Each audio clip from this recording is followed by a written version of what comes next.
So sa pagbabypass pala ng naka-vacuum type na motor papunta sa carburetor, so ito lang gawin nyo mga paps, tanggalin nyo na dun sa vacuum mula sa tangke, idirektan nyo na papunta sa carb.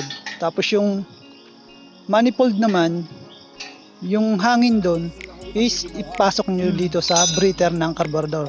Ganito lang kadali, kasi mas maganda yung takbo ng gasolina, hindi na kailangan ng hangin para magbuga ng gas papunta sa carb. So direkta lang mga paps.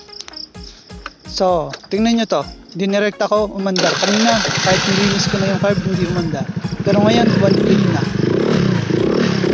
So ganito lang kadali mga paps pag bypass. Kahit anong motor basta may vacuum, pwede nyo na i-bypass, kaysa naman bumili kayo ng anong mga parts or carburetor na hindi naman pala yung sira. So ganito lang kadali mga paps.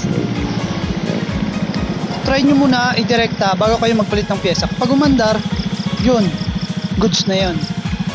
Pero make sure na gumamit kayo ng gas filter na washable, para in case na mabarado naman siya o bumara, yun yung lilinisan nyo lang. So ito yung vacuum nya, since na hindi naman to nabubuksan, tinanggal ko na lang, dinirekta ko na lang. So ganito lang kadali mga paps sa pagbabypass.